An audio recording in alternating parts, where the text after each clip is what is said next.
È Paolo Ferrara, da pochi giorni vicepresidente della provincia regionale di Agrigento, tra i primi, se non il primo, a raccogliere il grido d'allarme degli operatori di polizia sull'ipotesi reale di chiusura della sede agrigentina della DIA, la Direzione Investigativa Antimafia.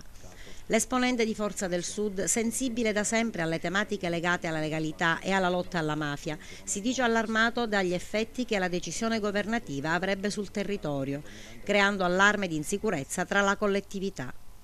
La paventata chiusura della sezione DIA di Agrigento, e non solo, conseguente ai tagli lineari previsti dall'esecutivo nazionale, svilisce e mortifica l'impegno e la dedizione degli agenti della DIA di Agrigento, che negli ultimi anni, precisa, hanno operato oltre 70 milioni di sequestro beni ai boss.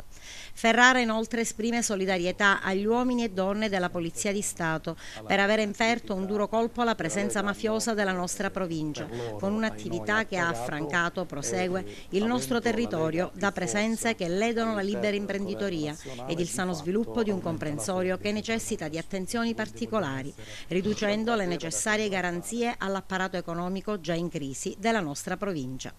Paolo Ferrara rivolge un appello al segretario nazionale di Grande Sud, l'onorevole Gianfranco Miccichè, al suo vice, l'onorevole Michele Cimino, e al coordinatore regionale, l'onorevole Pippo Fallica, sensibili e vicini alle questioni del Meridione nel condurre una battaglia che vede il neopartito Grande Sud quale estremo baluardo a difesa delle istanze del territorio siciliano ed agrigentino,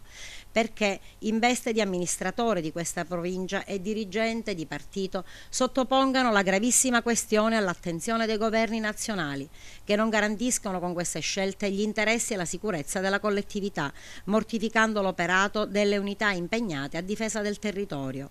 E conclude ribadendo l'impegno di Grande Sud a sostenere la necessità di stanziamenti concreti in ordine all'apparato della sicurezza del Sud Italia, e conclude rivolgendo solidarietà ai sindacati provinciali di SPIR e SIAP e a tutti coloro che operano all'interno della Polizia di Stato e delle altre forze dell'ordine.